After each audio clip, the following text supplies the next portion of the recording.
سورۃ الملک نبی صلی اللہ علیہ وآلہ وسلم کی چند لاڈلی صورتوں میں سے، پسندیدہ صورتوں میں سے ایک صورت ہے۔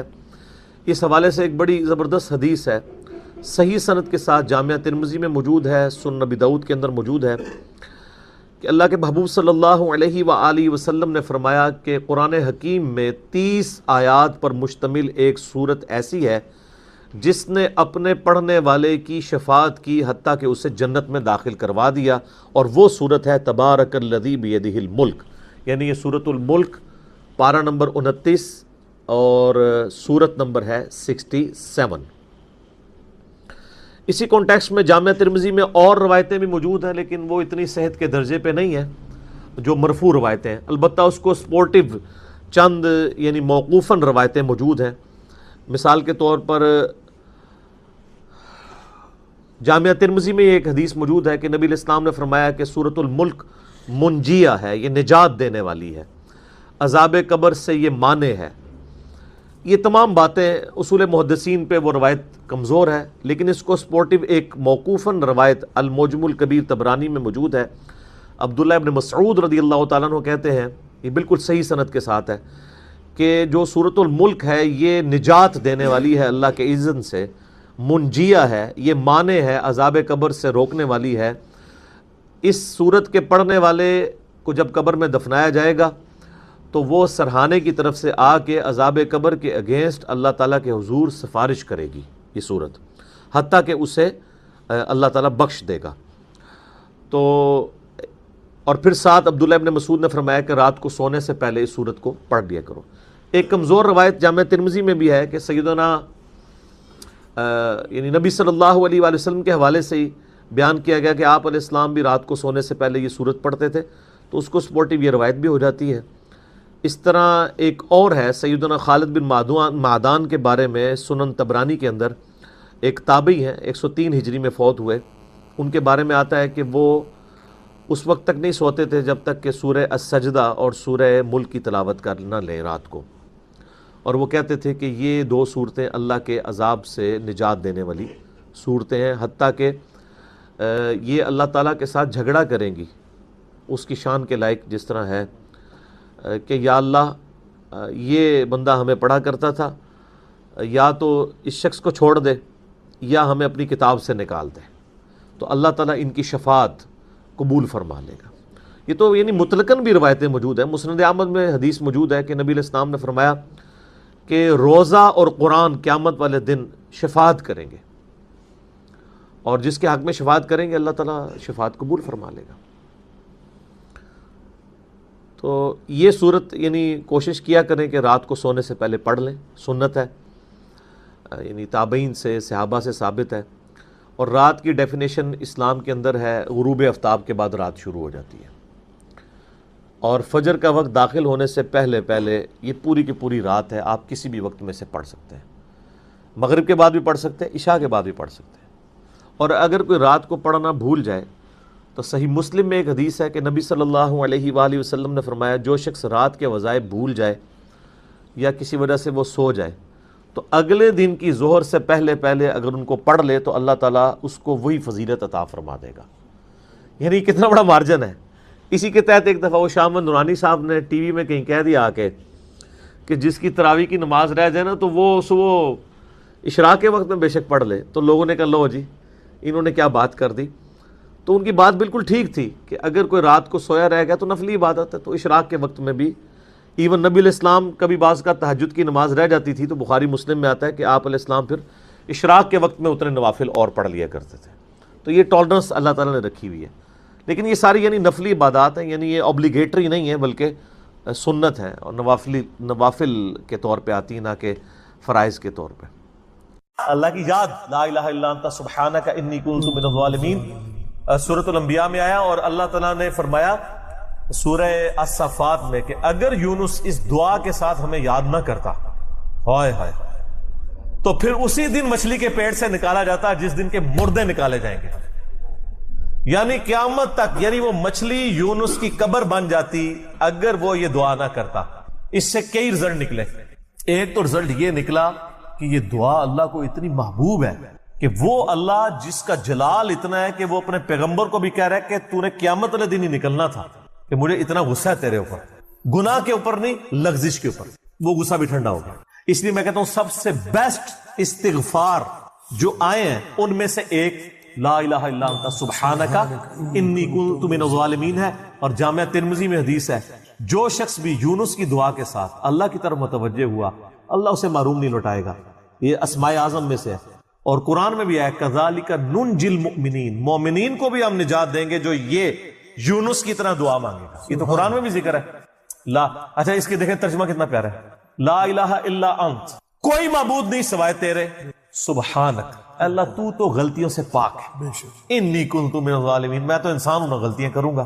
یار اس سے بہتر انداز ہو سکتا ہے کہ یا اللہ تو تو غلطی اس لیے نہیں کرتا کہ تو پاک ہے، تو پاک تو صرف تو ہے، مخلوق تو اس لیول پہ پاک ہو نہیں سکتی، اس لیے ورنہ تو ہم مخلوق کو بھی سبحان پیغمبروں کے ساتھ بھی لگا رہے ہوتے ہیں۔ انسان جتنا بھی پرفیکٹ ہو پاک نہیں ہو سکتا۔ انبیاء کو اللہ نے گناہوں سے پاک کیا ہے، لغزشیں ان سے بھی ہوئی ہیں، حضرت آدم علیہ السلام سے لغزش ہوئی ہے، نوح علیہ السلام نے کافر بیٹے کے لیے دعا کی ہے، موسیٰ علیہ السلام سے بندہ مر گیا، نبی علیہ السلام کی 4 لغزشیں قرآن میں ذکر ہوئی ہیں، غزوہ احد پہ بددعا نکل گئی تھی زبان سے، تو وہ سورہ آل عمران میں آیا کہ آپ کو کوئی اختیار نہیں ہے، آپ نے بددعا دی ہے، اللہ چاہے تو ان کو ہدایت دے، اور پھر اسی خالد بن ولید کو ہدایت بھی مل گئی، اور اسی مبارک زبان سے جس سے بددعا ملی تھی سیف اللہ کا لقب بھی مل گیا۔ ٹھیک ہے، یہ سب اللہ کے اختیار ہے، پرفیکٹ صرف گاڈ ہے، اس کی کوئی مخلوق بھی پرفیکشن میں اس لیول پہ نہیں جا سکتی۔ مخلوق کی یہ اللہ کا نقص نہیں ہے بلکہ مخلوق کا نقص ہے کہ جو مخلوق ہوگا نا وہ پرفیکٹ نہیں ہو سکتا، جیسے خالق ہمیشہ سے ہے، مخلوق ہمیشہ سے ہو ہی نہیں سکتی۔ وہ کہتے ہیں نا، اکثر لوگ سوال کرتے ہیں کہ اللہ تعالیٰ اپنے ساتھ کا ایک اور خدا پیدا کر سکتا ہے، ہم کہتے ہیں یہ محال ہے، اس لیے کہ جو پیدا ہوگا وہ خدا ہوگا ہی نہیں، جو پیدا ہو گیا تو خدا کون ہے؟ لم یلد ولم یولد، ٹھیک ہو گیا۔ تو ذکر بھی کریں سر، اللہ کو یاد کریں، جھوم جھوم کے ہر جگہ ذکر کریں، کوئی پروٹوکول نہیں، نہ وضو نہ غسل، ذکر کے لیے کوئی پروٹوکول نہیں ہے، جب مرضی ذکر کریں، اللہ کو یاد کریں، اور اس کے لیے کپڑے پہننا ہونا بھی ضروری نہیں ہے۔ اکثر لوگ یہ سمجھتے ہیں کپڑے پہننا ضروری ہے، نہ کوئی ضروری نہیں ہے۔ بعض اوقات بندہ وضو کے لیے اندر چلا جاتا ہے غسل کے لیے، یا غسل کرتے ہوئے تو لوگ بسم اللہ نہیں پڑھتے ہیں، کپڑے پہن کے پھر بسم اللہ پڑھتے ہیں۔ سر اللہ اور بندے کا کون سا پردہ ہے؟ ٹھیک ہے، آپ کر سکتے ہیں ذکر۔ اگلا سوال ہے، میں نے اپنی زندگی میں بہت شرک کیا ہے لیکن الحمدللہ اب توبہ کر چکا ہوں، لیکن اس کے باوجود یہی فکر دامن گیر رہتی ہے کہ شرک تو ناقابل معافی گناہ ہے، معلوم نہیں کہ میری توبہ قبول ہوگی بھی یا نہیں، مجھے بتائیں میں کیا کروں۔ آپ سب سے پہلے تو اس طرح کے خیالات سے توبہ کریں جو آپ کر رہے ہیں، ٹھیک ہے۔ اس کی وجہ یہ ہے کہ سورہ التوبہ کی آیت نمبر 70 میں اللہ تعالیٰ نے فرمایا کہ جو شخص توبہ کر لے سچے دل کے ساتھ، اور اس سے پہلے بڑے بڑے گناہوں کا ذکر ہوا ہے، ان میں سے ایک شرک بھی، بلکہ اب یہ کریٹیکل سوال ہے تو میں یہ آیت پڑھ کے بھی بتا دیتا ہوں۔ پارہ نمبر 19 کے اندر جا کے سورہ الفرقان کی آیت نمبر ہے یہ 70۔ اعوذ باللہ من الشیطان الرجیم، بسم اللہ الرحمن الرحیم۔ ہاں جی یہ آ گیا، والذین لا يدعون مع اللہ الہا آخر، یعنی اللہ تعالیٰ اہل ایمان کی نشانی بتا رہا ہے کہ وہ ایسے لوگ ہیں کہ وہ اللہ کے ساتھ کسی اور کو الہ کے طور پر نہیں پکارتے، ولا يقتلون النفس التي حرم اللہ الا بالحق، اور کسی جان کو ناحق قتل نہیں کرتے۔ ہاں بفتوی شریعت والا معاملہ علیحدہ ہے، یعنی قتل کے بدلے قتل، وہ بھی گورنمنٹ کا جوڈیشری کا کام ہے، آپ نے خود نہیں کرنا۔ ولا یزنون، نہ زنا کرتے ہیں۔ ومن یفعل ذلک یلقى اثاما، جو کوئی یہ 3 گناہ کرے گا ان قریب ان کا عذاب چکھ لے گا۔ کون سے 3 بڑے گناہ گنوائے گئے ہیں؟ نمبر 1 اللہ کے ساتھ شرک، نمبر 2 قتل ناحق، اور نمبر 3 زنا۔ حتیٰ کہ بخاری مسلم میں ایک حدیث ہے کہ نبی علیہ السلام سے جب بڑے بڑے گناہوں کے بارے میں پوچھا گیا نا تو آپ نے یہی 3 گناہ گنوائے، اور پھر آپ نے کہا قرآن پڑھ کے دیکھو، یعنی نبی علیہ السلام بھی اپنی بات کی دلیل میں قرآن پیش کرتے ہیں، ماشاء اللہ تعالی۔ والذین لا يدعون مع اللہ الہا آخر ولا يقتلون النفس التي حرم اللہ الا بالحق ولا يزنون ومن يفعل ذلك يلقى اثاما يضاعف له العذاب يوم القیامة ويخلد فيه مہانا، جو یہ 3 گناہ کرے گا اس کے لیے عذاب دگنا کر دیا جائے گا قیامت میں، اور وہ ذلیل و خوار کر کے آگ میں یعنی جھونکا جائے گا۔ الا من تاب، ہاں اگر کوئی ان گناہوں سے توبہ کر لے۔ کون سے؟ نمبر 1 شرک، نمبر 2 قتل ناحق، اور نمبر 3 زنا۔ وآمن وعمل عملا صالحا، اور ایمان لے آئے، یعنی ایمان تو پہلے بھی ہوگا نہیں، صحیح والا ایمان، اور نیک عمل کرے، فاولئک یبدل اللہ سیئاتہم حسنات، تو پھر ایسے شخص کے گناہوں کو بھی اللہ تعالیٰ نیکیوں سے بدل دے گا۔ صرف معافی نہیں سر، جتنے بڑے بڑے گناہ تھے اسی لیول کی بڑی بڑی نیکیاں۔ وَكَانَ اللَّهُ غَفُورًا رَحِيمًا، اور اللہ تعالیٰ تو بخشنے والا مہربان ہے۔ وَمَن تَابَ وَعَمِلَ صَالِحًا، جو کوئی توبہ کرے اور نیک اعمال کرے، فَإِنَّهُ يَتُوبُ إِلَى اللَّهِ مَتَابًا، تو اللہ تعالیٰ کہتا ہے کہ میرے ذمہ ہے اس کی توبہ کو قبول کرنا، یعنی اللہ تعالیٰ نے اپنے اوپر خود سے واجب کیا، حالانکہ اللہ تعالیٰ کسی چیز کا پابند نہیں ہے کہ جو میری طرف رجوع لائے گا میں اسے ضرور معاف کروں۔ تو اگر کسی شخص کو اس طرح کا وہم آتا ہے نا، اور یہ وہم اس لیے بھی آ رہا ہوتا ہے، بعض اوقات لوگ یعنی اس کا ترجمہ کرتے ہوئے بالکل لفظی ترجمہ کر رہے ہوتے ہیں۔ قرآن حکیم کی آیات چونکہ پورے کانٹیکسٹ کے ساتھ ہوتی ہیں، بیک گراؤنڈ میں آیات نازل ہوئی ہوتی ہیں، لہٰذا میں جب بھی ان آیات کا ترجمہ کرتا ہوں نا، جب اسپیسیفکلی شرک کو ایڈریس کر رہا ہوتا ہوں، میرا لیکچر نمبر ہے مسئلہ نمبر 3، دعا صرف اللہ ہی سے، اور سچ پیپر بھی ہے اس کے اوپر، تو ہم یہ ترجمہ جو ہے نا، یہ آیت ان اللہ لا یغفر ان یشرک بہ، بے شک اللہ اس گناہ کو کبھی معاف نہیں کرے گا کہ کوئی شخص اللہ کے حضور قیامت والے دن اس حال میں پیش ہوا کہ اس نے دنیا میں شرک کیا ہوا، یعنی بغیر توبہ کے وہ مرا۔ وَيَغْفِرُ مَا دُونَ ذَلِكَ لِمَن یشاء، اور شرک کے علاوہ ہر گناہ معاف کر دے گا، وہ بھی اوپن لائسنس نہیں، جس کے لیے چاہے گا۔ یعنی جو شخص شرک سے توبہ کیے بغیر گیا نا، اس کی تو توبہ ہے ہی نہیں قیامت۔ ہاں دنیا میں کر گیا وہ معاملہ علیحدہ ہے، قیامت میں اللہ سے اس حال میں ملا کہ اس نے دنیا میں شرک کیا ہوا اور توبہ نہیں کی، تو اللہ تعالیٰ اس کا گناہ معاف نہیں کرے۔ وَمَن يُشْرِكْ بِاللَّهِ فَقَدْ ضَلَّ ضَلَالًا بَعِيدًا، جو کوئی شرک کرتا ہے وہ گمراہی میں دور جا پڑا، وَلِعَوْذُ بِاللَّهِ تعالی۔ دنیا میں تو میرے بھائی جامعہ ترمذی میں حدیث ہے، نبی علیہ السلام نے فرمایا موت کے غرغرے سے پہلے اللہ تعالیٰ توبہ قبول کرے۔ موت کے غرغرے سے مراد ہے نزع کا عالم طاری ہونے سے پہلے، جب کسی کو موت نظر آ گئی نا، اب وہ توبہ نہیں کر سکتا۔ تو قرآن حکیم میں ہے نا، فرعون جب ڈوبنے لگا تھا تو اس نے کیا کہا تھا، میں ہارون اور موسیٰ کے رب پر ایمان لاتا ہوں، بنی اسرائیل کے رب پہ، تو اللہ تعالیٰ نے کیا فرمایا تھا، الآن، اب لایا ایمان، حالانکہ ایمان تو لے آیا تھا، وہ غرغرہ تو وہ لے ہی رہا تھا نا، غوطہ تو کھا رہا تھا نا۔ تو موت کے غرغرے سے مراد ہے نزع کا عالم طاری ہونے سے پہلے۔ اور اس میں ایک پوائنٹ کئی دفعہ ہائی لائٹ کر چکا ہوں، یہاں پہ بھی کر دوں، اگر آپ کو کسی شخص کے بارے میں یہ پتا چل جائے نا کہ اس کو لا علاج بیماری لگ چکی اور وہ اب کچھ عرصے میں ایکسپائر ہو جائے گا، جیسے کینسر ہے، یعنی ہم نے یہ لرن کر لیا نا کہ کینسر جب 3rd سٹیج کے اوپر پہنچ جاتا ہے تو وہ انسان بچتا نہیں ہے۔ جس شخص کو کینسر ہوا ہے، یا سپوز اس کے گردے فیل ہو گئے، یا دل بالکل ایج پہ پہنچ چکے، ایسے لوگوں کو یعنی پاکستان انڈیا میں تو لوگ چھپاتے ہیں کہ پہلے ہی نہ کہیں مر جائے وہ سن کے۔ کتنی ران کن بات ہے کہ مسلمان جس کے لیے موت ایسٹ ہونی چاہیے، چلو کافر کو تو سمجھ آتا ہے، اس نے تو دنیا ہی کمائی ہے نا، مسلمان بھی یعنی مرنے سے پہلے مر جاتے ہیں موت کا سن کے، ایسا تو نہیں ہونا چاہیے اصولاً۔ اور یہ ٹانٹ اللہ نے قرآن پاک میں یہودیوں کو دی ہے سورہ جمعہ کے اندر، کہ کہتے ہیں نا اللہ کے بڑے چہیتے ہیں، ان کو کہو کہ تم موت کی تمنا کرو اگر تم سچے ہو، اگر تم اللہ کے چہیتے ہو تو پھر موت تو تمہارے لیے خوشخبری ہونی چاہیے، لائبلٹی نہیں ہونی چاہیے، ایسٹ ہونی چاہیے۔ اب یہی تان ہمیں بھی آ رہا ہے، مسلمان کی حالت نہیں ہونی چاہیے، اس کو موت کا پتہ چلے تو جناب وقت سے پہلے ہی مرنے کی کوشش کرے۔ تو لیکن آپ یورپ امریکہ میں اگر کسی کو بیماری ہو نا، اس کو بتا دیا جاتا ہے کہ سر پلان کر لیں، 6 مہینے ہیں، اور 6 مہینے بھی ان کے پلان ہیں، وہ 6 سال بھی ہو سکتے ہیں، 6 گھنٹے بھی ہو سکتے ہیں، وہ تو اللہ کی مرضی ہے، وہ ایک ایسٹیمیٹ بتاتے ہیں۔ یہاں پہ لوگ چھپا لیتے ہیں، اس کا نقصان یہ ہے کہ نہ وہ اپنی لائف کو یعنی کوئی وراثت کے پوائنٹ آف ویو سے مینج کر سکتا ہے، اور سب سے بڑھ کے اسے توبہ کی طرف آپ کو لانا چاہیے۔ میں تو کہتا ہوں جی کسی کو کینسر ہو گیا ہے، ابھی اس میں موت کا غرغرہ نہیں آیا، کوئی کینسر ہوا ہے نا، پتہ نہیں کب مرنا ہے، ٹھیک ہے نا، نزع کا عالم بھی نہیں ہے، اس کو سب سے پہلے بتائیں کہ بھائی تمہیں لا علاج بیماری ہے، تمہاری ڈیتھ کسی بھی وقت ہو سکتی ہے، اللہ کی طرف رجوع لاؤ۔ سر اس نے پوری زندگی بھی عیاشی کی تھی نا، وہ اپنی آخرت مینج کر سکتا، وہ تو خیر کر سکتا ہے، ہمیں بھی اپنی آخرت مینج کرنی چاہیے، روزانہ مرنے سے پہلے توبہ کرنی چاہیے۔ روزانہ ہم مرتے ہیں نا، صحیح بخاری میں حدیث ہے نا، نبی علیہ السلام رات کو سوتے ہوئے کیا دعا مانگتے تھے، اللہم باسمک اموت و احیا، میں تیرے نام پر مرتا اور جیتا ہوں، یعنی سوتا اور جاگتا ہوں، کیونکہ صحیح بخاری میں حدیث ہے موت جو ہے وہ نیند کی بہن ہے۔ اور جب آپ صبح اٹھتے ہیں تو وہ بھی صحیح بخاری میں دعا ہے، الحمدللہ الذی احیانا بعد ما اماتنا والیہ النشور، تمام تعریفیں اس اللہ کے لیے ہیں جس نے مجھے مرنے کے بعد زندہ کیا، یعنی موت کے بعد زندہ، اور میں نے پلٹ کے اس کی طرف جانا ہے۔ تو رات کو سونے سے پہلے توبہ کریں، اور سب سے بیسٹ توبہ تو وہ بخاری مسلم میں حدیث ہے، جس نے رات میں سورۃ البقرہ کی آخری 2 آیات پڑھ لی اسے ہر چیز سے کفایت کر جائیں گی۔ آمن الرسول بما انزل الیہ من ربہ والمؤمنون کل آمن باللہ وملائکتہ وکتبہ ورسلہ لا نفرق بین احد من رسلہ وقالوا سمعنا واطعنا غفرانک ربنا والیک المصیر لا یکلف اللہ نفسا الا وسعها آنورڈ۔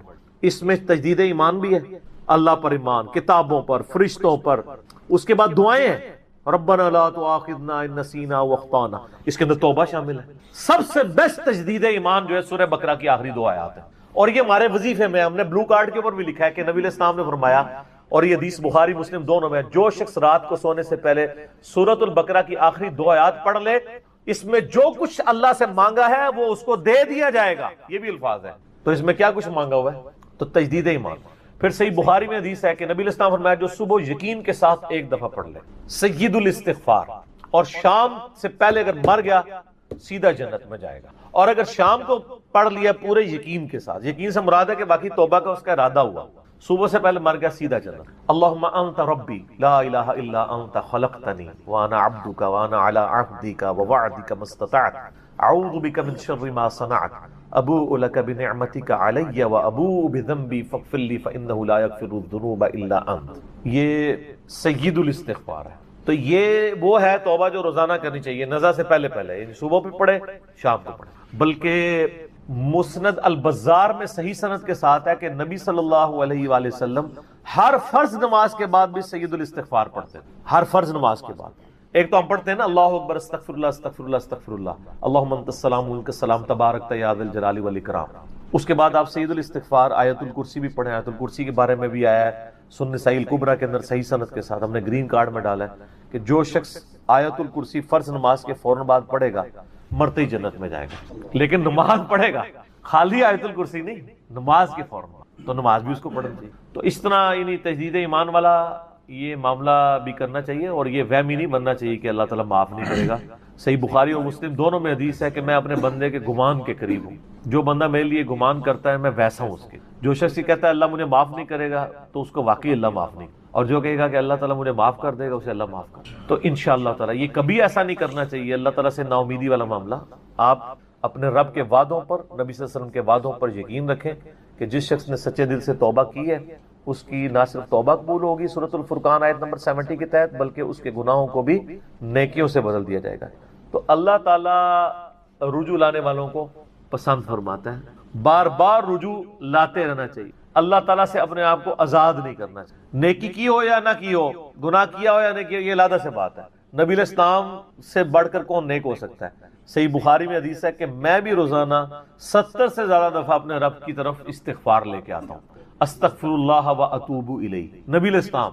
اور یہ 70 کا عدد آپ نے کثرت کے لیے بولا ہے، عربی میں 70 کا مطلب 70 ڈیجٹ نہیں ہوتا، 70 کا مطلب 1000 دفعہ بھی ہو سکتا ہے، 10,000 دفعہ بھی ہو سکتا ہے، 100 دفعہ بھی ہو سکتا ہے، کثرت کے لیے بولا جاتا ہے۔ تو استغفار تو بندے کی ضرورت ہے، یہ اللہ سے ایک نیکی ہے، اور ہر چیز کے ساتھ استغفار اٹیچ ہے۔ آپ دیکھیں کہ محفل سے اٹھنے کی جو دعا ہے اس میں استغفار ہے، سبحانک اللہم و بحمدک اشہد ان لا الہ الا انت استغفرک و اتوب الیک، سنن نسائی میں حدیث ہے۔ پھر سنن نسائی الکبریٰ میں حدیث ہے کہ نبی علیہ السلام وضو کے بعد بھی یہ دعا پڑھتے تھے، سبحانک اللہم و بحمدک اشہد ان لا الہ الا انت استغفرک و اتوب الیک، اور فرمایا یہ پڑھ لو تو یہ اللہ تعالیٰ قیامت کے دن تک کے لیے اس کو سنبھال کے رکھ دے گا، تمہیں اس کے عوض نیکیاں ملیں گی، ٹھیک ہے نا۔ تو رجوع اللہ، استغفار، ہر وقت اللہ کی طرف رجوع لاتے رہنا۔ اور سب سے بیسٹ یہ ہے کہ نماز کے تشہد کی آخری جو دعائیں والا پورشن ہے نا اس میں استغفار مانگیں، کیونکہ صحیح بخاری میں حدیث ہے جب درود شریف تشہد میں پڑھ چکو اس کے بعد جو چاہو اپنے رب سے مانگو، سجدوں میں بھی مانگیں۔ صحیح مسلم میں حدیث ہے سجدے میں انسان اپنے رب کے سب سے زیادہ قریب ہوتا ہے، تم خوب رب سے دعائیں مانگا کرو۔ اور نبی علیہ السلام نے دعا بھی سکھا دی، بخاری اور مسلم دونوں میں ہے کہ نبی علیہ السلام رکوع اور سجدے میں پڑھتے تھے سبحانک اللہم و بحمدک اللہم اغفر لی، یہ ہمارے وہ اذکار میں لکھا نا سبحانک اللہم و بحمدک اللہم اغفر لی، تو اس میں دعا ہی ہے۔ پھر 2 سجدوں کے درمیان میں رب اغفر لی رب اغفر لی ہے۔ سر استغفار تو ہر جگہ ہی چل رہا ہوتا ہے، تو اللہ کی طرف رجوع لائیں اور اللہ سے امید رکھیں۔ دنیا میں کسی نے توبہ کر لی تو موجہ ہی موجہ، یہ آخرت کے لیے معاملہ ہے۔ تو شرک، یار آپ نے کیا شرک کیا ہوگا، جو صحابہ کرام نے قبول ایمان سے پہلے کیا. سر صحیح مسلم میں حدیث ہے 321 نمبر، میں نے کربلا والے ریسرچ پیپر میں ڈالی، بڑی لمبی حدیث ہے. عمر بن عاص رضی اللہ تعالیٰ عنہ کہتے ہیں کہ جب مجھے یہ اندازہ ہوا کہ اب نبی علیہ السلام یعنی غلبہ پائیں گے، یعنی اللہ نے ان کا سینہ اسلام کے لیے کھول دیا. اسلام قبول کرنے کے لیے نبی صلی اللہ علیہ وآلہ وسلم کی خدمت میں حاضر ہوئے تو خود ہی بتاتے ہیں، اور انہوں نے اپنے نزع کے عالم میں موت کے وقت میں اپنے بیٹے کو، بڑی لمبی بڑی رکت انگیز حدیث ہے، میرا یوٹیوب پہ کلپ بھی ہے، عمر بن عاص کی موت کے وقت اشک بار آنکھوں سے سننے والی. تو خیر اس میں یہ بھی الفاظ ہیں، کہتے ہیں جب میں نبی صلی اللہ علیہ وسلم کے پاس ایمان لانے کے لیے گیا نا تو نبی علیہ السلام نے اپنا دایاں ہاتھ آگے بڑھایا بیعت کرنے. تو کہتے ہیں میں نے دایاں ہاتھ بڑھایا لیکن حضور کے ہاتھوں میں ہاتھ دینے سے پہلے ہی کھے. میں نے کہا یا رسول اللہ پہلے مجھے گارنٹی دیں کہ میں نے جو کچھ اسلام کے خلاف سازشیں کی ہیں پچھلے 19 سال میں، اسلام کے آنے کے بعد 19 سال تک اسلام کے خلاف یہ اور خالد ابن ولید دونوں، یہ دونوں کٹھے مسلمان ہوئے تھے ایک ہی دن ایک ہی وقت میں 19 سال. پھر اسلام کی حالت میں انہیں 19 سال نہیں ملے ہیں حضرت خالد ابن ولید، کفر میں ملے ہیں، اسلام میں تھوڑا وقت ملا. تو حضرت عمر بن عاص کہتے ہیں میں نے ہاتھ کھینچ لیا. میں نے کہا یا رسول اللہ پہلے گارنٹی دے میرے سارے گناہ معاف ہوں. تو آپ صلی اللہ علیہ وسلم نے فرمایا کہ اے عمر کیا تجھے نہیں پتا کہ اسلام پچھلے کے سارے گناہوں کو معاف کر دیتا ہے، اور اللہ کی راہ میں ہجرت پچھلے کے سارے گناہوں کو معاف کر دیتی ہے، اور حج مبرور پچھلے کے سارے گناہوں کو معاف کر. تو یہ اسلام لے کر آنا کتنی بڑی دولت ہے. تو یہ تجدید ایمان کرنا، کلمہ پڑھ کے یہ اپنا تجدید ایمان والا معاملہ بھی کرتے رہنا چاہیے. یہ بھی ایک توبہ کا ذریعہ ہے. اللہ سے امید رکھیں. اللہ کو اصل میں باغی پسند نہیں ہے، جو گناہ کر کے توبہ کر لیتے ہیں نا وہ اللہ کو بڑے پسند ہیں. اتنے پسند ہیں کہ ایک بڑی عجیب و غریب روایت ہے صحیح بخاری اور مسلم میں، صحیح مسلم میں ذرا زیادہ ڈیٹیل ہے کہ نبی علیہ السلام فرماتے ہیں اگر تم گناہ کرنا چھوڑ دو گے تو اللہ تعالیٰ تمہیں ختم کر دے گا، اور ایسی مخلوق لے کے آئے گا کہ جو گناہ کرتی ہو اور اللہ ان کو معاف کر کے خوشی محسوس کرے. اچھا اس کو بعض لوگوں نے دوسری طرف لے لیا، ان کا جی اللہ تعالیٰ گناہوں سے بڑا خوش ہوتا ہے. نہیں نا، اصل میں یہ بتانا چاہ رہے تھے نبی صلی اللہ علیہ وآلہ وسلم کہ انسان کے اندر بلٹ ان فالٹ رکھا گیا ہے کہ وہ غلطی کرے گا. اصل مسئلہ یہ ہے کہ وہ آدمی بنے. آدم نے اپنی غلطی کو جسٹیفائی کیا نہیں. جب غلطی کی تو کیا کہا ربنا ظلمنا انفسنا وان لم تغفر لنا وترحمنا لنکونن من الخاسرین. معاف کر دیا اللہ نے. شیطان نے اپنی غلطی کی جسٹیفیکیشن دینا شروع کر دی. میں ایسے بہتر ہوں، تو نے اس کو مٹی سے بنایا، مجھے آگ سے بنایا ہے، میں اس کو کیسے سجدہ کروں. جو اپنی غلطی کی جسٹیفیکیشن دے وہ شیطان ہوتا ہے، اور جو اپنی غلطی کی جسٹیفیکیشن دیے بغیر سیدھی معافی مانگ لے وہ آدمی ہوتا ہے. ہم کہتے ہیں نا آدمی، آدم کے ساتھ اس کی مضبوط ہو جاتی ہے. تو رجوع اللہ. تو وہ نبی علیہ السلام یہ بتانا چاہ رہے تھے کہ ایسی مخلوق جو گناہ نہ کرے وہ تو آلریڈی اللہ کے پاس موجود ہے. فرشتے، اللہ نے انسان اور جن کو ایسی مخلوق بنایا ہے جو اپنی ول سے اپنے رب کو چوائس کرے. فَأَلْهَمَهَا فُجُورَهَا وَتَقْوَاهَا، ان میں یعنی برائی کا مادہ بھی رکھ دیا، اچھائی کا بھی. وہ خود اپنی عقل ایز اے انسٹرومنٹ یوز کر کے یہ اللہ تعالیٰ کو خود سے وہ چوز کرے. ایسی مخلوق اللہ کو چاہیے تھی. سر یہی وہ چیز ہے جیسے انسان فرشتوں سے افضل ہو جاتا ہے. اور میں اکثر کہا کرتا ہوں کہ یہ وہ دولت ہے جو جبرائیل کے پاس بھی نہیں ہے. سر جبرائیل مجھ سے اگر میرا ایمان ایکسچینج کرنا چاہے نا میں نہیں کرتا. جبرائیل نے خدا کو مانا ہے خدا کی مرضی سے، اور میں نے خدا کو مانا ہے اپنی مرضی سے. اس کا کوئی ایکویلنٹ نہیں. اسی لیے انسان اشرف المخلوق ہے. اسی لیے انسان کو اللہ نے اتنا درجہ ہے فرشتے سے بہتر انسان بننا، مگر اس میں لگتی ہے محنت. انسان بنے، آدمی بنے. یہ نہ ہو کہ اولئک کالانعام بل هم اضل، جو سورۃ الاعراف میں ہے کہ وَلَقَدْ ذَرَأْنَا لِجَهَنَّمَ كَثِيرًا مِنَ الْجِنِّ وَالْإِنسِ، جنوں اور انسانوں کی اکثریت دوزخ کے لیے ہی پیدا ہوئے ہیں. یہ اللہ نے ایکسپرٹ اوپینین دیا، یہ نہیں ہے کہ میں نے دوزخ کے لیے ان کو بنایا. ساتھ یہ ہے کہ ہم نے ان کو کام دیے تھے، یہ سنتے نہیں، سننے کا سا نہیں سنتے. آنکھیں دی تھی دیکھتے نہیں، دیکھنے کا سا دیکھتے نہیں، یعنی عبرت والا. اور عقل دی تھی، دل دیے تھے. آپ عقل کر لیں ترجمہ، دل کر لیں، وہ سوچتے نہیں ہیں. اولئک کالانعام بل هم اضل، یہ تو چوپایوں کے مانند ہے بلکہ ان سے بھی بدتر ہیں، جو آنکھ کان اور عقل کو یوز کر کے حق بات تک نہیں پہنچتے. ولا تقف ما ليس لك به علم، 10 کمانڈمنٹس میں سے 9 کمانڈ کیا ہے؟ سورہ بنی اسرائیل آیت نمبر 36.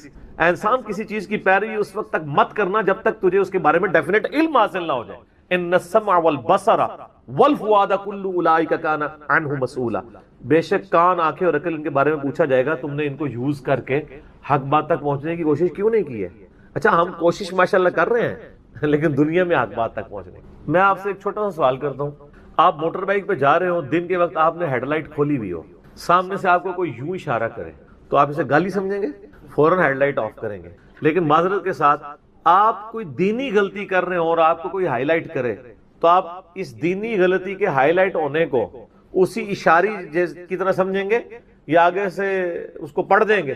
جہاں تو یہی ہوتا ہے، پڑھ دیتے ہیں. اسی لیے اکثر لوگ بتانا ہی چھوڑ گئے ہیں. وہ کہتے ہیں یار کہ دسیے کتنے بوڑھے ہو چکے ہیں، وضو کرنے کا طریقہ نہیں، یہاں تک صرف بازو اوپر کیا ہوتا ہے، ان کو پتہ نہیں کہ کون یوں سمیت دھونا ہے. سال لوگ دیکھ رہے ہوتے ہیں، کہتے ہیں یار چھوڑ. حالانکہ وہی بندہ اس وقت گڑھے میں گرنے لگے نا تو کتنے لوگ اس کو پکڑانے کے لیے آ جائیں گے، کیونکہ وہ فزیکلی نظر آ رہا ہوگا نا. آخرت کا گڑھا نظر نہیں آ رہا نا، انسان کہتا ہے خیر ہے. یہی ہمدردی ہماری آخرت کے پوائنٹ آف ویو سے بھی ہونی، اور یہی حوصلہ ہمیں سننے کے اعتبار سے بھی ہونا چاہیے. میں اکثر کہتا ہوں کہ دنیا میں اگر آپ کو گالی دے کے بھی آپ کے دنیا کے نفع کی کوئی بات کرے نا، فلانا ٹینگیا تو اتنے بیٹھے ہیں، ادھر تو اناؤنسمنٹ ہوئی ہے کہ جناب جو اپنا شناختی کارڈ لے کے آ جائے تو اس کو راشن فری مل رہا ہے، تو آپ کو اس دوست کی گالی یاد آئے گی کہ یار بڑی مہربانی، بعد میں بھی آ کے بھی شکریہ ادا کریں گے. لیکن وہی دوست آپ کو پیار محبت سے بات سمجھائے کہ یار یہ تم غلط کر رہے ہو، آپ اس کو کتے کی طرح پڑ جاتے ہیں. اور کوئی نہیں تو کہتے ہیں اس کو تمیز ہی نہیں بات کرنے کی. دنیاوی طور پہ وہ گالی نکال کے بھی دنیاوی فائدے کی بات کرے تو آپ تمیز کو نہیں دیکھتے، اور آپ کے آخرت کے فائدے کی بات وہ لجاجت سے بھی کرے تو آپ کہتے ہیں تمیز سے نہیں بات کر رہا. اصل میں آپ نے خود کبوتر کی طرح آنکھیں بند کی ہوئی ہیں، بلی کو غائب کرنا چاہتے ہیں لیکن بلی غائب نہیں ہوگی، تھوڑی دیر بعد آپ کی گردن مروڑ لے. بولے اعوذ باللہ تعالیٰ. یعنی یہ ایک انسان کے اوپر ایک موت کی تلوار تو لٹک رہی ہے. ٹھیک ہو گیا؟ تو ان کو کہ بے فکر ہے، توبہ قبول ہے انشاءاللہ تعالی. اگلا سوال، کیا فرض نماز کے بعد 3 بار استغفر اللہ کے بعد ایک دفعہ سید الاستغفار بھی پڑھ سکتے ہیں؟ یہ بدعت تو شمار نہیں ہوگا. نہیں، کوئی بدعت نہیں ہوگا.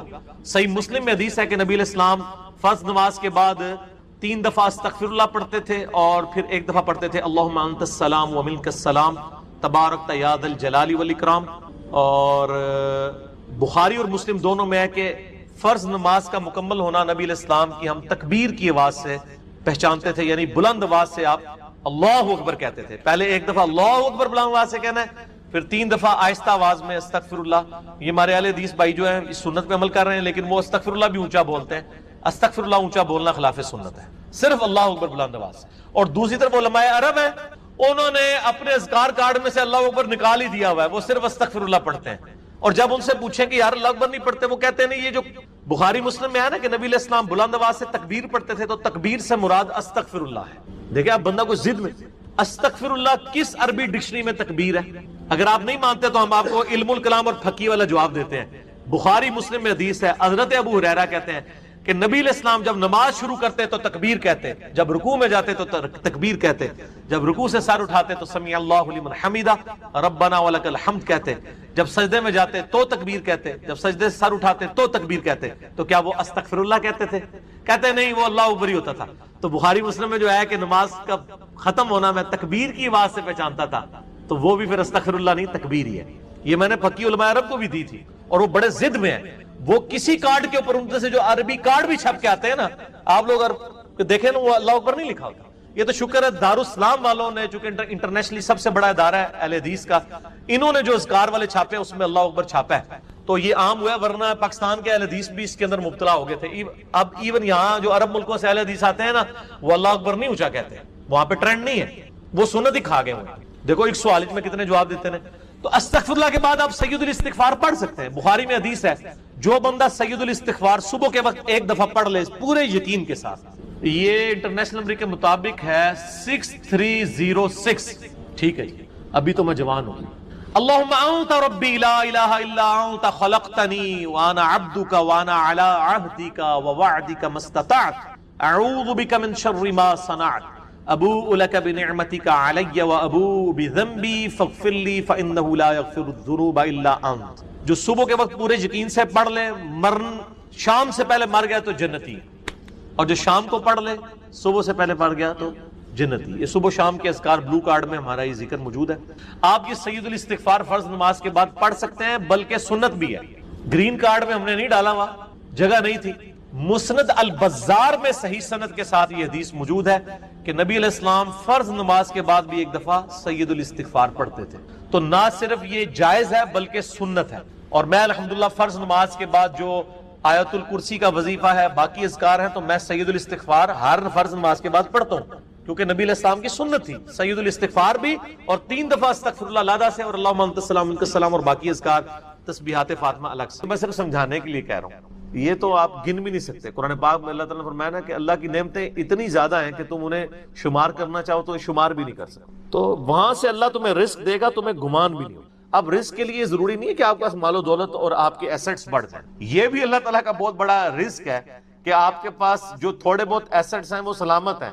کسی ایک میڈیکل کیس کسی گھر کے اندر 1 کروڑ پڑتی بندے کو بھی لا کے زیرو پہ کھڑا کر سکتا۔ آپ کی زندگی میں کئی ایسے کیسز ہوئے ہوں گے جدادیں تک بک جاتی ہیں۔ اور مجھے واصف علی واصف صاحب کی بات یاد آ گئی، وہ کہتے ہیں میں وہ مسجد میں بیٹھا ہوا تھا تو ایک بندے کو میں نے دیکھا کہ وہ دعا مانگ رہا ہے کہ یا اللہ 25 سال پہلے جو میں نے دعا تجھ سے کی تھی وہ واپس لے لے، بس یہ دعا کر رہا ہے۔ کہتے ہیں وہ فارغ ہوا تو میں نے اس سے پوچھا کیا ہوا؟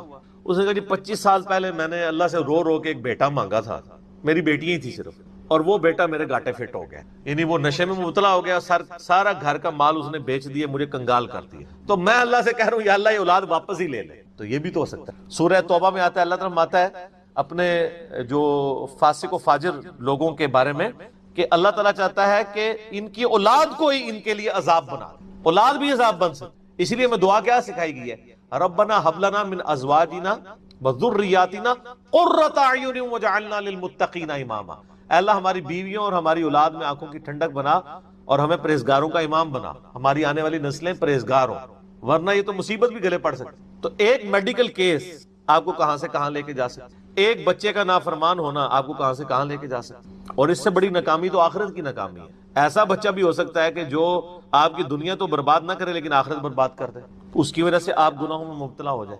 تو یہ بھی رزق کی ایک فارم ہے۔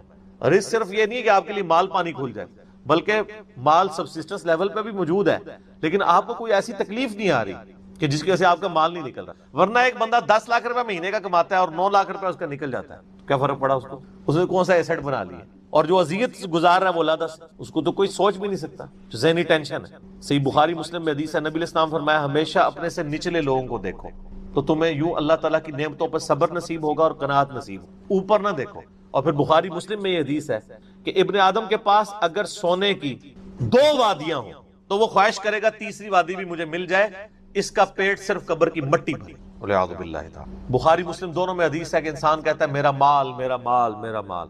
نبی علیہ السلام فرمایا تیرا مال تو وہ ہے جو تو نے کھا پی لیا یا پہن کر بوسیدہ کر دیا یا اللہ کی راہ میں خرچ کر کے آخرت کے لیے محفوظ کر لیا، باقی جتنا مال ہے وہ تو تیرے ورثہ کا مال ہے، تو کہتا ہے میرا مال ہے۔ پھر بخاری مسلم دونوں میں حدیث ہے کہ نبی علیہ السلام نے فرمایا کہ انسان کے 3 دوست ہیں، ایک دوست ہی اس کی قبر تک ساتھ جاتا ہے، وہ اس کے اعمال ہیں، باقی جو 2 دوست ہیں وہ باہر ہی رہ جاتے ہیں، اس کے رشتہ دار اور مال۔ اب مال ساتھ جاتے ہیں، مال بھی آپ ساتھ لے کے جا سکتے ہیں، لیکن وہ مال جو آپ نے پہلے ہی اپنی زندگی میں اپنی مرضی سے اللہ کی راہ میں خرچ کر دیا، وہ اللہ کے ڈیوائن بینک میں جمع ہے، وہ قرآن پاک میں سورۃ البقرہ میں آیا 700 گنا تک کے اللہ تعالیٰ کر کے لوٹائے گا، بلکہ یہاں تک فرمایا کہ یہ اللہ تعالیٰ کو تم قرض دے رہے ہو اور اللہ تعالیٰ اس قرض کو لوٹائے گا۔ دیکھیں کتنا قدردان ہے کہ دیتا اللہ ہے، اور جب اسی کے دیے ہوئے میں سے آپ اسی کی راہ میں خرچ کرتے ہیں تو وہ کہتا ہے کہ یہ تم نے مجھے قرض دی، اللہ کہتا ہے میں تمہارا مقروض ہوں، تمہیں لوٹاؤں گا۔ یہ ہے اللہ تعالیٰ کی قدردان۔ جامعہ ترمذی میں حدیث ہے، مسند امام احمد میں موجود ہے کہ نبی علیہ السلام فرمایا کہ جب بھی کوئی شخص دعا کرتا ہے وہ خالی نہیں جاتی، یا تو اس دعا کے عوض جو تم نے مانگا وہ اللہ تمہیں عطا کر دیتا ہے، یا اس سے بہتر یعنی اس کی برکت سے اللہ تعالیٰ بہتر نعم البدل دیتا ہے، تمہاری کوئی تکلیف ٹال دیتا ہے، یا پھر اس دعا کو سنبھال کے رکھتا ہے قیامت کے دن کے لیے، اور اس دعا کے ایکویلنٹ تمہیں اجر عطا فرما۔ تو دعا تو بہت ضروری ہے، اللہ کی طرف رجوع لانا ہے۔ ٹاپک اور طرف چلا جائے گا، فی الوقت اس کی طرف آپ کنسنٹریٹ کریں کہ اللہ تعالیٰ مارا ہے کہ تمہیں وہاں سے رزق ملے گا، تمہیں گمان بھی نہیں ہوگا۔ وَمَن يَتَوَكَّلْ عَلَى اللَّهِ، اور جو کوئی اللہ پر توکل کرے، فَهُوَ حَسْبُهُ، تو اللہ اس کے لیے کافی ہے۔ ان اللہ بالغ امری، اللہ تعالیٰ تو اپنا کام پورا کر کے رہتا ہے، لیکن قد جعل اللہ لکل شیء قدرا، اللہ نے ہر معاملے کے لیے ایک اندازہ مقرر کر رہا ہے۔ اسی کو ہم وہ کہتے ہیں نا کہ اللہ کے ہاں دیر ہے اندھیر نہیں ہے، لیکن یہ دیر بھی ہم صرف سمجھانے کے لیے کہتے ہیں، وہ دیر نہیں ہے، وہ اللہ کا رول یہی ہے کہ اللہ تعالیٰ نے کسی معاملے کو کس لیول کے اوپر جا کے ایڈریس کرنا ہے۔ 23 سال تک مشرکین عرب کو دیکھیں نا مہلت ملی ہے، کتنے لوگوں نے کہا کہ دیکھو کان پک گئے ہیں ہمیں سنتے ہوئے، نبی علیہ السلام ہمیں دھمکیاں لگاتے ہیں کہ قوم عاد قوم سمود کی طرح تم بھی برباد کر دیے جاؤ گے، جب وقت کے پیغمبر کا انکار کرو گے تو عذاب تو کوئی نہیں آ رہا۔ اور قرآن پاک میں پھر نبی علیہ السلام کے بارے میں بھی آتا ہے کہ آپ علیہ السلام نے بھی تھوڑی سی بے صبری کا مظاہرہ کیا. سورۃ الانعام کے سٹارٹ میں آپ پڑھ کے دیکھ لیں تو اللہ تعالیٰ نے پھر جلال فرمایا کہ اے نبی تم چاہو تو جاؤ زمین میں کوئی سرنگ تلاش کر لو یا آسمان میں کوئی سیڑھی لگا کے ان کی مرضی کا معجزہ انہیں لا کے دکھا دو. ہم اپنے فیصلوں میں یعنی کسی کے پابند نہیں ہیں. پھر سورہ آل عمران میں آتا ہے جب غزوہ احد کے موقع پہ نبی اسلام کی زبان سے بددعا نکل گئی خالد ابن ولید کے لیے کہ اللہ تعالیٰ ایسی قوم کو کیسے ہدایت دے گا جنہوں نے اپنے نبی کا چہرہ خون سے رنگ دیا.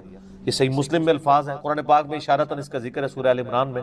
اللہ تعالیٰ نے فرمایا کہ نبی آپ کو کوئی اختیار نہیں ہے, اللہ تعالیٰ چاہے تو ان کو ہدایت بھی دے. ہائے ہائے ہائے, یہ اللہ کے فیصلے ہیں, یہ کسی انسان کا کوئی فیصلہ نہیں. تو اب ان آیات کی روشنی میں بزرگ تو کسی کھاتے میں نہیں بنتے. لوگ بزرگوں کو لے کے بیٹھ رہے ہوتے ہیں جی بزرگ دعا کریں گے, بزرگ کر دیں گے. بزرگوں نے کیا کرنا ہے؟ یا تو نبی الاسلام کے بارے میں فرمایا جا رہا ہے کہ آپ کو کوئی اختیار نہیں ہے, اللہ تعالیٰ چاہے تو بخش دے, اللہ تعالیٰ چاہے گرفت فرمائے, اللہ تعالیٰ چاہے ڈھیل دے. اللہ نے ہر کام کے لیے ایک اندازہ مقرر کیا ہوا ہے, وہ اسی موقع کے اوپر اللہ تعالیٰ اس چیز کو اسٹیبلش. وہ اللہ کے ڈیوائن علم میں ہے کہ کب اللہ تعالیٰ نے اسلام کا غلبہ کروانا ہے. جب نہیں کروایا تو 13 سال میں 125 بندے مسلمان ہوئے ہیں اور اگلے 13 سال کے اندر دونوں سپر پاورز بھی الٹ دی گئی ہیں. دونوں طرف ٹائم پیریڈ تو ایک ہی ہے. تو یہ اللہ تعالیٰ فیصلے فرما. عمر اور رزق میں برکت کے لیے کوئی وظیفہ بتا دیں. اس میں نے بتا دیا نا, صحیح بخاری مسلم دونوں میں حدیث ہے. نبی صلی اللہ علیہ وآلہ وسلم نے فرمایا جو شخص یہ چاہے کہ اس کے رزق میں برکت کر دی جائے, عمر دراز کر دی جائے, تو اپنے رشتہ داروں کے ساتھ اس نے, لیکن یہ بھی تقدیر میں لکھا ہوا ہوگا کہ وہ کرے گا تو یہ ہو جائے گا, تو اسی کو توفیق ملے گی نا. تو اللہ تعالیٰ اس کی عمر میں برکت صرف یہ نہیں ہے کہ ایک بندہ 60 سال کا تو اب 100 سال پہ مرے. کئی 100 سال کی زندگی پاتے ہیں اور کم چوانی کا بھی نہیں کر کے مرتے. اور بعض لوگ 50 سال میں اتنا کام. امام شافعی کی عمر 55 سال تھی صرف جب فوت ہوئے ہیں. چلو شافعی کو تو چھوڑ دیں, اس سے پہلے آ جائیں. عمر بن عبدالعزیز 38 سال کی عمر میں فوت ہوئے ہیں. 38 سال کی عمر میں 3 براعظموں پہ ایسے نقوش چھوڑ گئے ہیں کہ آج دنیا حیران ہے. تو ان کو تو عمر بھی کوئی نہیں ملی ہے. یہ نہیں ہوتا کہ آپ کو عمر کتنی ملی ہے, آپ نے اس عمر میں کیا کیا ہے.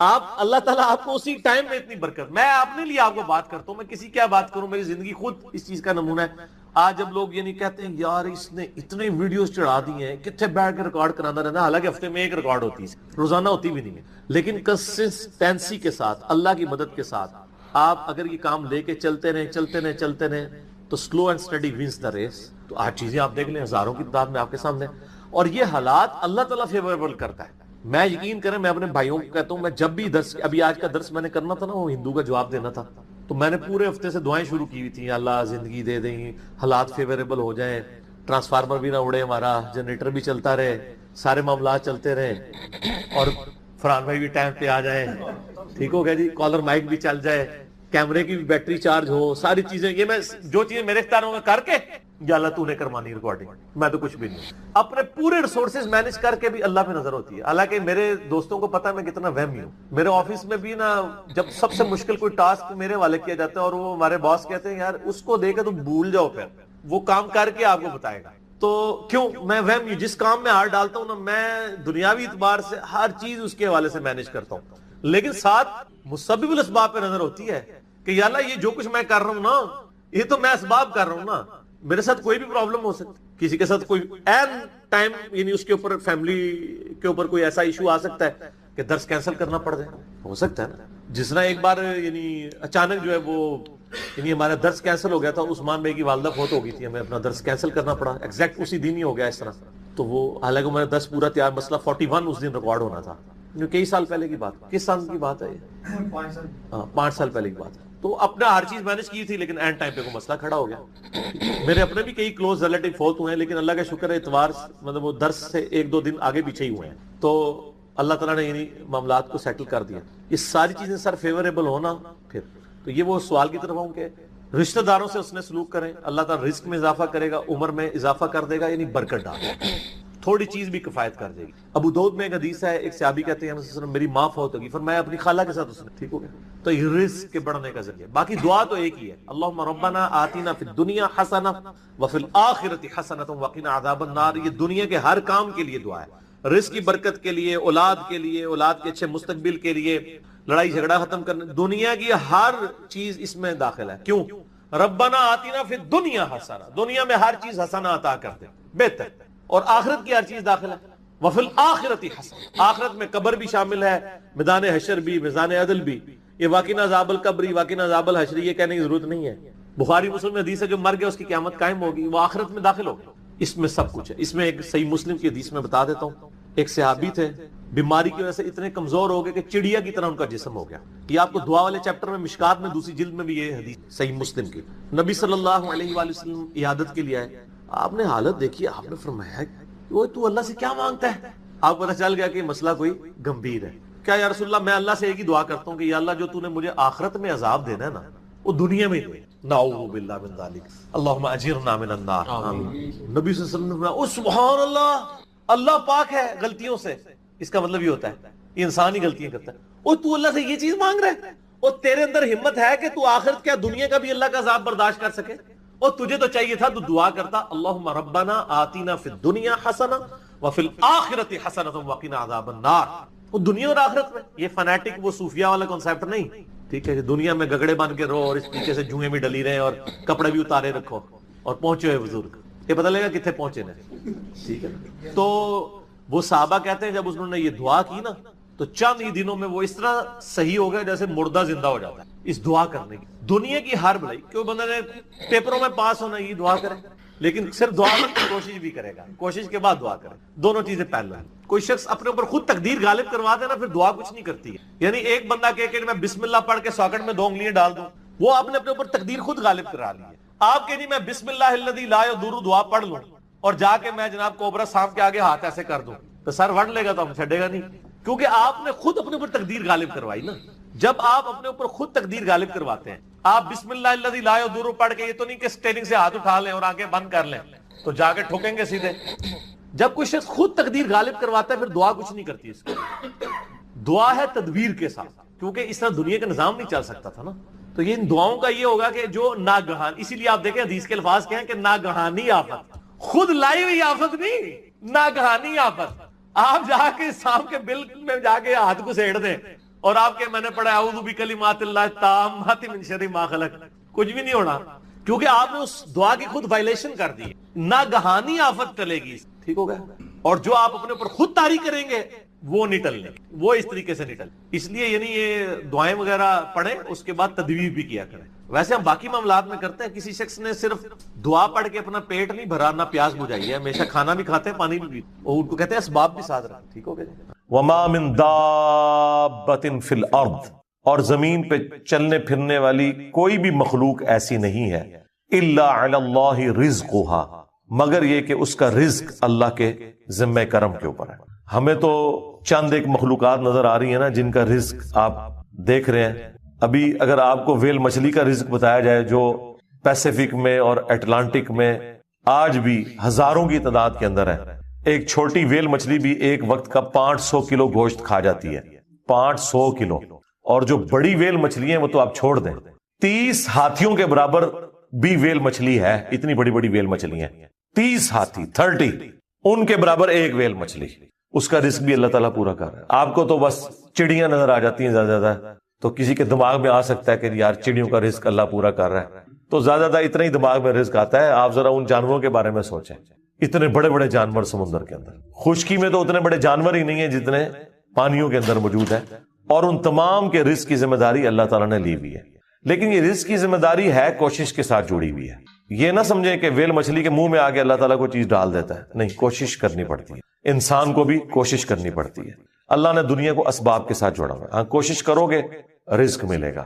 پوٹینشلی رزق اللہ تعالیٰ نے قیامت تک کے لیے اس پلانٹ ارتھ پہ رکھ دی ہے. دیکھیں، آج سے آلموسٹ 200 سال پہلے تک تو کسی کو پتہ ہی نہیں تھا کہ زمین میں انرجی کا اتنا بڑا خزانہ موجود ہے تیل کی شکل میں. 1853 میں وہ پہلا کنواں پنسلوینیا میں امریکن سٹیٹ کے اندر دریافت ہوا تھا، کرنل ایڈون نے کیا تھا. اتنی ماشاءاللہ مٹھی داڑھی تھی، ہے کرسچن تھے ویسے وہ. اور عرب ملکوں میں وہ تو 20ویں صدی کے اندر تیل نکلا ہے، 1960 کے قریب جا کے یہ تیل نکلا ہے عرب ملکوں میں. اب میرا سوال یہ ہے کہ 1300 سال تک سارے بزرگان دین آج عمرے کے لیے جاتے رہے، جو نیچے نگاہ مارتے تھے تو 7 زمینیں کراس اور اوپر عرش پہ نگاہ پہنچتی تھی. کسی بزرگ کو تیل نہیں نظر آیا عرب کی سرزمین میں. ایسے بزرگوں سے جان چھڑا سکتے تھے کہ اتنے تے گئے نہیں ہون گے، تے مکے مدینے تے گئے سن نا، اتوں لنگے نے نا، کسی نے تیل نظر آیا. دنیا کو اللہ نے بقدر ایفرٹ رکھا، اور یہ بھی اب مزید کوئی 50-60 سال کا تیل رہ گیا. پھر آنے والی دنیا ذکر کرے گی کہ انسانیت نے 250-300 سال ایسے دیکھے ہیں کہ اللہ نے ان کو ایک ایسا خزانہ دیا تھا کہ جس کو یوز کر کے ٹرینیں چلتی تھیں، ہوائی جہاز اڑتے تھے اور وہ زمین سے تیل نکلا تھا. بعد کے لوگوں کے لیے تو ابھی پرابلم ہے ظاہر ہے، اسی لیے تو اب بیٹریوں کی طرف، سولر کی طرف شفٹ ہو رہے ہیں، لیکن بہرحال سولر ہو یا بیٹریاں ہوں وہ تیل کا تو مقابلہ نہیں کر سکتی. آپ کو 1 لیٹر پٹرول جو انرجی دیتا ہے، وہ انرجی بنانے کے لیے تو آپ کو کتنا بڑا ایریا چاہیے سولر پینلز کا، تب وہ انرجی ملے گی. تو اس کے لیے تو پھر آپ جہاز جو سولر والے انہوں نے بنائے بھی ہیں نا، وہ اتنے بڑے بڑے جہاز ہیں اور مسافر اس میں تھوڑے سے ہی بیٹھتے ہیں. یہ جو بوئنگ 747 یا ایئر بس 380 جو 500 مسافروں کو لے کے جا رہی ہے، اس کی انرجی اگر آپ کو سولر پینل سے کرنی پڑ جائے تو اس جیسے 50 جہاز بنائے تو تب جا کے اس میں اتنے بندے بیٹھیں گے. یہ تو ایک بہت بڑی تکلیف دہ چیز ہے. تو اللہ تعالیٰ نے بہرحال اب سولر کی شکل میں ایک اور خزانہ دیا ہے، اس کے اوپر محنت ہو رہی ہے، بیٹریز کے اوپر محنت ہو رہی ہے. تو اللہ نے پوٹینشلی رزق انسانیت کا، اور رزق میں صرف کھانا پینا نہیں ہے، تمام ضرورت کی چیزیں. اس وقت تو ہمارا رزق، وہ مجھے اشفاق احمد صاحب کی بات یاد آئی، وہ کہہ رہے تھے 1960 میں وہ کہہ رہے تھے کہ میری تنخواہ کا 10% کیا 5% بھی ان چیزوں پہ نہیں لگتا تھا جن چیزوں پہ اب آ کے میری تنخواہ کا 80% لگ رہا ہے. کیونکہ اس وقت انسان کی بنیادی ضرورتیں نہیں ہوتی تھیں. بلکہ آپ لوگوں نے اپنی زندگی میں دیکھ لیا ہے کہ پچھلے 10-12 سال کے اندر آپ کی زندگی میں 2 چیزیں، ایک سمارٹ فون اور دوسرا انٹرنیٹ، یہ ایسا داخل ہوا ہے کہ آپ گرمی میں پنکھا بند کر کے بیٹھ جاتے ہیں، انٹرنیٹ نہ بند ہو جائے کہیں، اگر UPS بند ہو گیا، کیونکہ وہ تو آپ کی سانس چلا رہا ہے نا. پہلے یہ سانس بند ہوتی تھی پنکھا بند ہونے سے، اب پنکھا بند ہونے سے نہیں ہوتی. آپ نیٹ کا کنیکشن دیں، 2 گھنٹے بیٹھ کے لوگ نیٹ کے اوپر اور واٹس ایپ پہ ایک دوسرے کے ساتھ میسجنگ کرتے رہیں گے، پسینے چھوٹ رہے ہیں، ان کو کوئی پرواہ نہیں. پنکھا بند ہے کوئی پرواہ، نیٹ بند کر دے پنکھا چلتا رہے، وہ کہیں گے جی زندگی سے موت بہتر ہے. یہ ہو گیا بھائی. تو یہ تو آپ کی زندگی میں ابھی یہ انٹر ہوئی ہے نا چیز. الیکٹریسٹی ایک بنیادی ضرورت بن چکی ہوئی ہے. یہ سارا رزق ہے اللہ کی، نعمتیں ہیں اللہ تعالیٰ کی، اور اللہ تعالیٰ یہ ساری نعمتیں وقت کے ساتھ ساتھ ایکسپلور کروا رہا ہے، پوٹینشلی زمین کے اندر موجود تھیں. تو اللہ تعالیٰ فرماتا ہے تمام چلنے پھرنے والوں کے رزق کی ذمہ داری ہمارے اوپر ہے. وَيَعْلَمُ مُسْتَقَرَّهَا وَمُسْتَوْدَعَهَا، اور اللہ تعالیٰ کو ہر جاندار کے ٹھہرنے کی جگہ بھی معلوم ہے، اور الٹیمیٹلی جہاں اس نے سپرد ہونا ہے وہ جگہ بھی معلوم ہے. اللہ اکبر. ٹھہرنے کی جگہ تو آپ کو سمجھ آ رہی ہوگی کہ اللہ تعالیٰ کو یہ پتا ہے کہ کس انسان نے کہاں پہ رکنا ہے، کس شیر نے کس غار میں رہنا ہے، کس مگر مچھ نے کس میٹھے پانی میں گزارا کرنا ہے، کون سی ویل مچھلی کس سمندر میں ہے، اور کہاں کہاں اس نے اپنا وقت گزارنا ہے. صرف یہ اللہ کے علم میں نہیں، وَمُسْتَوْدَعَهَا، اس نے مر کے جہاں پہ جانا ہے وہ جگہ بھی اللہ کو معلوم ہے. کس کی قبر جو ہے وہ مٹی کا ڈھیر بننی ہے، کس کی قبر سمندر میں بننی ہے، کس کی قبر شیر کے پیٹ میں بننی ہے، کس نے ایئر کریش میں ہواؤں میں بکھرنا ہے. ہر بندے کا جو الٹیمیٹ انجام ہے وہ بھی اللہ تعالیٰ کو ہر مخلوق کا پتہ ہے.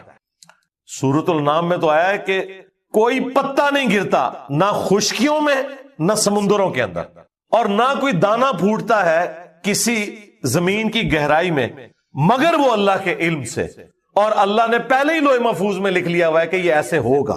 یہ اس سے بھی اگلا ورژن ہے کہ نہ صرف وہ کام ہونے کے بعد اللہ کو پتا چلتا ہے، ہونے سے پہلے بھی اللہ نے اپنے علم میں رکھا ہوا ہے، اور علم میں نہیں لکھ کے رکھا ہوا ہے کہ یہ ایسا ہوگا. اور یہاں پہ بھی وہ ذکر آ گیا کہ رزق بھی اللہ کے ذمہ ہے، اور وہ جانتا ہے ہر بندے کی، ہر مخلوق کے ٹھہرنے کی جگہ اور الٹیمیٹلی سپرد ہونے کی جگہ. کل فی کتاب مبین، اور ہر چیز ایک روشن کتاب میں لکھی ہوئی ہے. وہ اللہ تعالیٰ کی بہت بڑی ہارڈ ڈسک ہے جس میں ساری